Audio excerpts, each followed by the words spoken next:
We have had some requests for a video on how the dump station works. Sometimes there's some concerns or fears that people have about having a dump. And I think we can put those to rest because I had those fears. We had those fears. Not anymore. It's not a big deal. We've met people on the road that have chosen not to put water in their tanks because they wouldn't know how to dump it. And we've also met people who are waiting to get an RV until they understand how this works. Yeah. So we're just gonna break it down as simply as we can. Okay. Entering the dump station. There's always gonna be a natural entrance and exit. Typically your hookups are gonna be on the driver's side. So you wanna make sure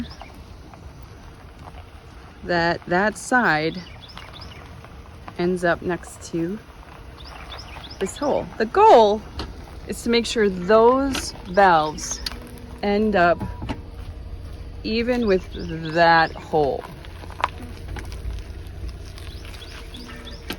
Stop. We totally filled our black tank. I was watching it every day and I was keeping it even with the gray tank. It's not a necessity, but I just chose to do that. So they were both at about 55.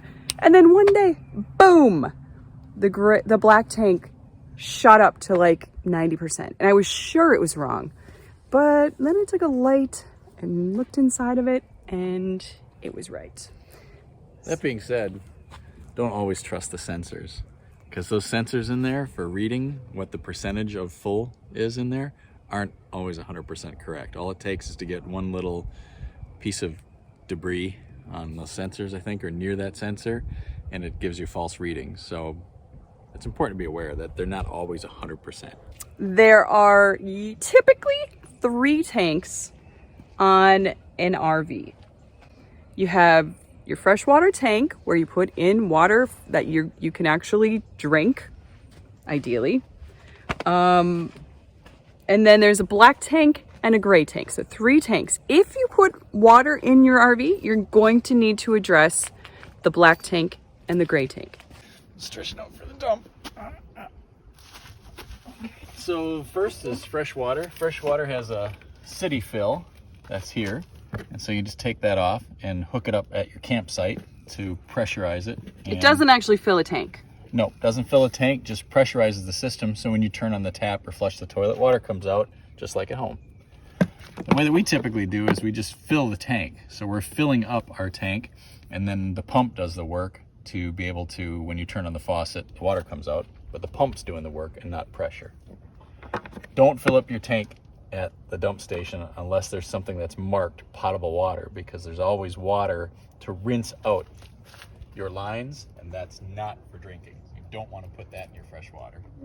There is usually a hose at the dump station that you can fill up with fresh water here. But here there isn't, and that's okay, because all the sites have water, so you could do it at your site, which is what we did last night. Pretty much every state park or campground you go to has a dump station that you can use. There are some exceptions, but it's rare. And they're usually free if you're camping there. But if you're not camping there, you can usually stop in and pay either the day use fee for the state park, or if at a private campground, usually on their counter, it'll say if you want to use a dump, it's $7 or some $10, whatever. So usually, even if you're not camping there, you can use any dump station. There are some other areas that you can use dump stations, like Camping World sometimes has options, gas stations. So it's not limited to just campgrounds. When you're at your campground, you're going to get a map.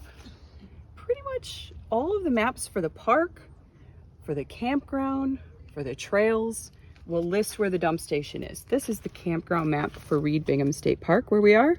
The icon for the dump station usually looks, it's really tiny on here, but it usually looks like a little RV with a hose coming out of it. And that's a pretty universal icon. There's sometimes a little, I don't usually see the hose sticking out of it, but typically you're gonna see that in other places as well as your campground map.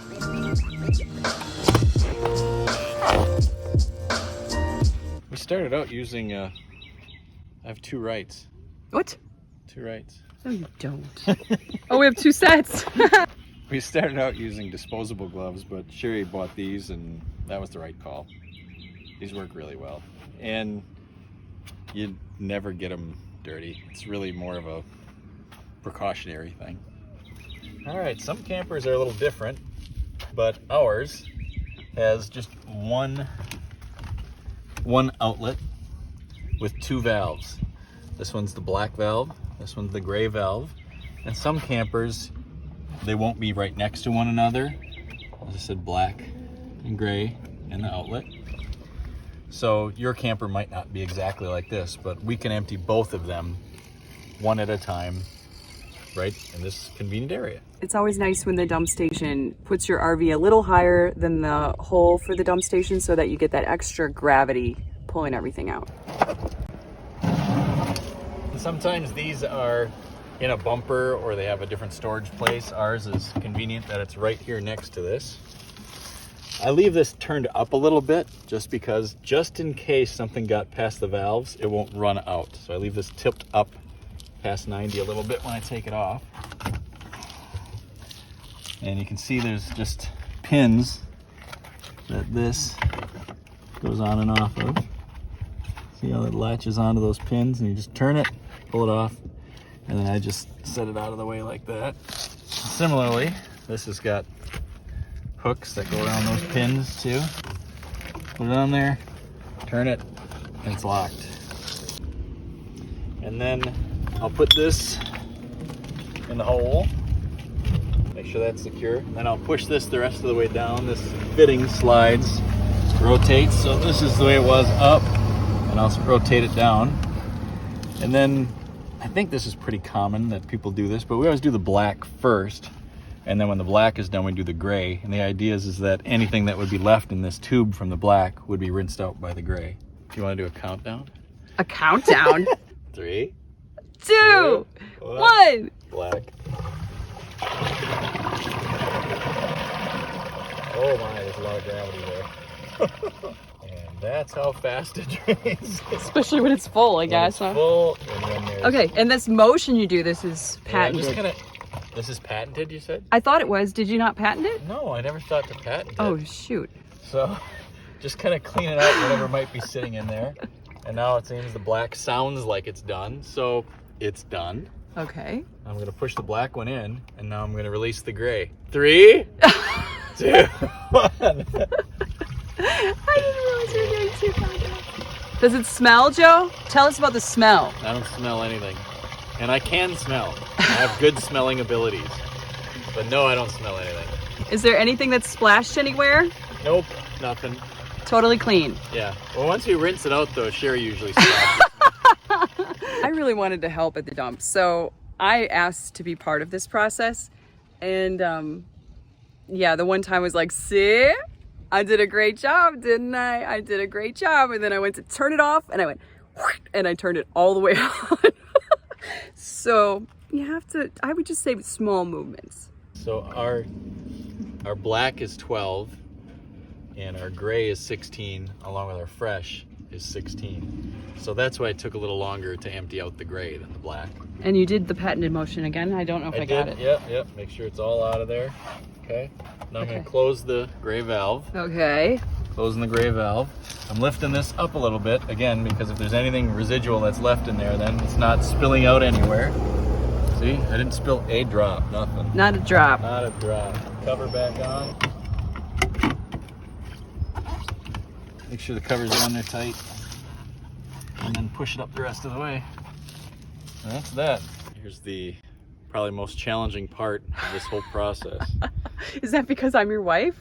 No, it's just because the water, oftentimes when you turn the water on at the spigot, there's a rinse hose typically that's here so you can rinse out your tubing, your plumbing. And sometimes the velocity at which that water comes out of there is like, you'd swear it was powered by SpaceX rockets or something. It's like 0 to 100. Yeah, just one or the other. It's like, oh, it's off, it's not working. And this tidal wave comes. I'm leaving the bottom of the tube inside of the sewer hole, and then we'll take the hose that's nearby, and first things first, put this inside of here a little bit. So rather than turning it on and then trying to do it because it gets messy. And then, Sherri's holding the camera. Normally she does this. Oh, okay. I'll let you do it. And point it away from you just in case. Oh, no, this one's not a... It's not crazy like that? No.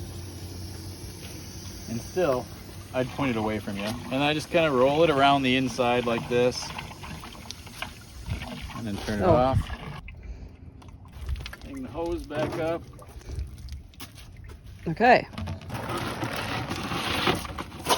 That's just water.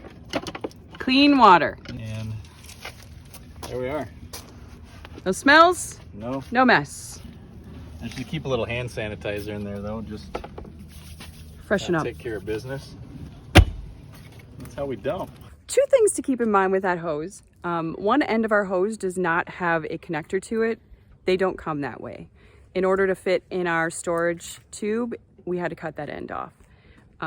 So you can cut it off, it works. Otherwise, if your storage tube allows for that, you don't have to. Yeah, a lot of people at their campsites will leave an end on there similar to the end that we connected, and then they'll connect a 90-degree end to go into the sewer at their site. We typically just don't connect sewer at our sites because we're never there for more than a few days, and we tend to use, because we have smaller tanks, we tend to use the bathrooms a little bit more. So we just don't hook up the sewer. But if you are hooking up the sewer, then you'll have another end on there. The second point with the sewer hoses is it's not a permanent solution. It's made out of plastic, and we found through the wear of it being in the storage tube, it will create tiny little pinholes in it. And if you notice that there's a little bit of water coming out of your tube while you're doing your dump station dump, then you just order a new tube and replace it. You don't have to do it that often. It's maybe once a year, once every 2 years. I don't know, something like, depending on how often you go out, you may be able to use it longer. Hi, sweetie. Yeah, that's a good girl. The last thing we do before we leave the dump station is I hop inside, put a little water in the toilet, put in some treatment powder. We use Happy Camper, link below, not sponsored. And we flush that, so that's in the tank. That does two things. It makes it ready for use, and it also allows that liquid to roll around in there while we're traveling to encourage additional sanitization. Did you like that, Joe? That's beautiful, babe.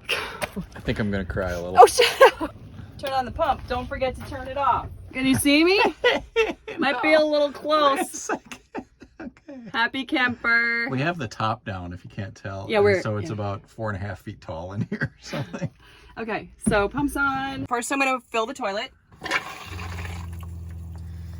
The container always says to put a ton in here, but I usually just do about that much. Mostly full. And then they have powders and liquids. We really like this powder. And this is made for a 40-gallon tank. 1 scoop for a 40-gallon tank. So I just put some in there. Like that. Doesn't smell or anything.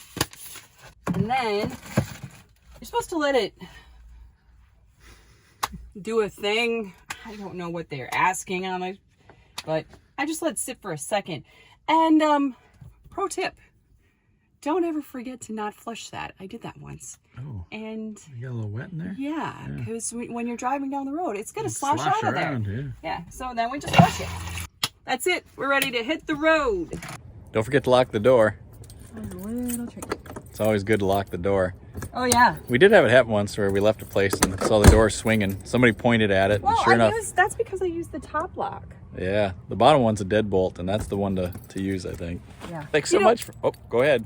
I wanted to mention that not all dump stations only have 1 hole. Some of them will have Yeah. 2, some will have 4. I mean, And some have its accessibility, so when you're leaving or coming in, you can pull up and it's on the right side. Yeah, just make sure you pull in the way that it's designed to pull in. Otherwise, you're going to fight the traffic. Yeah, you don't want to go in the back where it try to do it backwards. It's like trying to fill up your gas tank on the opposite side of the pump. It just doesn't work very well. We had this happen in Zion. It was a little crazy there for a moment. It was. I hope that this helps you. I know we had some anxiety about using our facilities and dumping, and we simply don't anymore. Anxiety, I think, comes with a total lack of knowledge of what you have to do. So once you do it a few times, I mean, maybe twice, and we felt comfortable. Yeah, it didn't take much at all. Yeah. True. We went really slow at first.